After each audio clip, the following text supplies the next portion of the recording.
মানে better luck next time বুলি যেতিয়া আহিব তেতিয়া আমাৰ মনটোত কেনেকুৱা লাগিব সেইটো অকল তেওঁলোকেই বুজি পায় যিসকলে ফাইনেল মেৰিটত আউট হয়। Hello' guys, good morning. Running complete হৈ গ'ল। এতিয়া অসম পুলিচৰ বাবে ৰাতিপুৱা ৰানিং কৰি আছোঁ। বাকী আপোনালোকে গমেই পাই চাগে অসম পুলিচৰ আমাৰ নতুন ভেকেঞ্চি নৱেম্বৰৰ লাষ্টৰ ফালে মামাই মুকলি কৰি দিম বুলি কৈছে, আৰু তাৰ বাবে সকলোৱে প্ৰেক্টিছ কৰি থকা, আৰু গম পাইছোঁ সকলোৱে প্ৰেক্টিছ কৰি আছে বৰ্তমান। আৰু যিহেতু আজিকালি আগৰ দিন নাই, আজিকালি কম্পিটিশ্যন বহুত হাই, চ' সকলোৱে প্ৰেক্টিছ কৰিয়ে থাকে।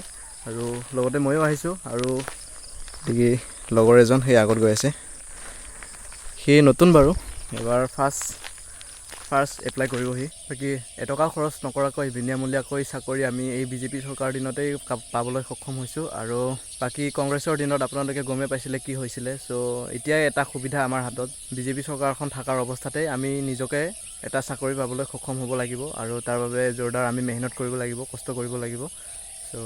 চ' গাইজ, বৰ্তমান আমাৰ অসমৰ মুখ্যমন্ত্ৰী মামাই মানে য'তেই মিটিঙত হওক বা নাইবা কিবা কামত যদি গৈ আছে, তাত মানে আমাৰ ৰানিং কৰি থকা ল'ৰা ছোৱালীসকলে যিকোনো মিটিংসমূহত তেওঁক সুধিছে যে আমাৰ আৰু নতুন পষ্ট কেতিয়া আহিব আৰু কেতিয়া ইণ্টাৰভিউ হ'ব। চ' যেতিয়াই মামাক সুধিছে তেতিয়াই মামাই এটাই কথাই কৈ আছে যে আমাৰ নৱেম্বৰ শেষৰ ফালে আমাৰ আকৌ নতুন পষ্ট ওলাই যাব। চ' তাৰ বাবে আপোনালোকে এতিয়াৰ পৰা প্ৰেক্টিছ কৰি থাকক, আৰু মই গম পাইছোঁ আপোনালোকে প্ৰেক্টিছ কৰি আছে, আৰু এইটো প্ৰেক্টিছটো কৰি থাকক। আৰু লগতে আমি আৰু পঢ়াটো কণ্টিনিউ কৰি থাকিব লাগিব। আৰু যিহেতু আমাৰ SSC GDৰো অতি সোনকালেই পষ্ট আহিব গৈ আছে, নৱেম্বৰতেই এপ্লাই হৈ যাব আমাৰ SSC GDৰো। আৰু আপোনালোকে গমেই পায় SSC GDৰ ভেকেঞ্চিটো বহুত ডাঙৰ ভেকেঞ্চি হয়, তাত বহুতো পষ্ট আহে। তাৰ বাবে আপোনালোকে এতিয়াৰ পৰাই ৰানিং আৰু লগতে পঢ়াটো ষ্টাৰ্ট কৰি দিয়ক। আৰু আমাৰ হাতত বেছি দিন নাই, বহুত সোনকালে আমাৰ এপ্লাই হ'ব। আৰু SSC GDটো আপোনালোকে গমেই পায় আমাৰ ফেব্ৰুৱাৰী মাহত এক্সাম হ'ব, আৰু মাৰ্চত আদায় হ'ব, আৰু তাৰপিছতে আমাৰ নেক্সট প্ৰচেছবোৰ আৰম্ভ হ'ব। বাকী অসম পুলিচৰো আমাৰ বহুত সোনকালে আমাৰ মামাই পষ্ট ওলাই দিম কৈ আছে। অসম পুলিচত আমাৰ অফিচিয়েল ৱেবছাইটত এনেকুৱা নটিচ নাহিলেও আমাৰ এটাই নটিচ, আমি মামাকে বিশ্বাস কৰোঁ যে অসম পুলিচত আৰু নতুন ভেকেঞ্চি ওলাব। অসমৰ বাবে ডিফেন্স লাইনত আৰু নতুন ভেকেঞ্চি বা কিবাৰ বিষয়ে আপডেট আমি সকলোতকৈ ফাৰ্ষ্ট আমি মামাৰ পৰাই জানিব পাৰোঁ। আৰু তেওঁ কয় য'ত গ'লেও মানে যদি সোধে তেওঁ কৈ দিয়ে যে এনেকুৱা হ'ব।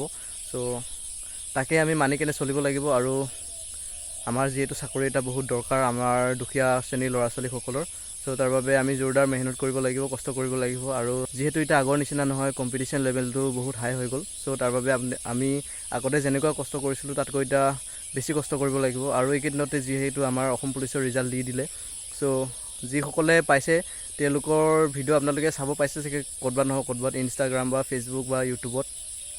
কিন্তু তেওঁলোকৰ ভিডিঅ'বোৰ চাই কেনে আমাৰ মনত কেনেকুৱা লাগিছে, আপোনালোকৰ মনত মানে আমাৰ মনত এনেকুৱা লাগিছে যে আমিও যদি অকণমান আৰু যদি কষ্ট কৰি দিয়া হয়, কিজানি আমাৰো সেই দিনটোত বা আজিৰ দিনটোত এটা হাঁহিৰ ফূৰ্তিৰ এটা দিন, এটা নতুন জীৱনৰ আৰম্ভণি তেনেকৈ আমাৰো হ'লে হয়। কিন্তু অকণমান কষ্টৰ বাবে বা নিজৰ ভুলৰ বাবে আমি থাকি যাব লগা হ'ল।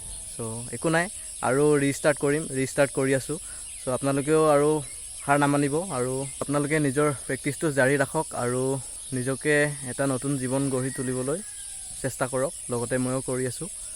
যেতিয়া আমি ইণ্টাৰভিউ দিম তেতিয়া আমাৰ মনত একো এটা বেছি মানে বেয়া নালাগিব, যে আমাৰ ভাল হ'লেও বেয়া হ'লেও ইমান এটা বেয়া নালাগিব। কিন্তু যেতিয়া আমাৰ ফাইনেল মেৰিটত নাম নাহিব না, মানে বেটাৰ লাক নেক্সট টাইম বুলি যেতিয়া আহিব তেতিয়া আমাৰ মনটোত কেনেকুৱা লাগিব সেইটো অকল তেওঁলোকেই বুজি পায় যিসকলে ফাইনেল মেৰিটত আউট হৈছে। চ' সেইটো ফিলিংছটো যাতে আৰু আপোনালোকে দুবাৰ ল'ব লগা নহয়, চ' তাৰ বাবে আপোনালোকে আৰু বেছি কষ্ট কৰক, আৰু ময়ো লগতে কৰি আছোঁ।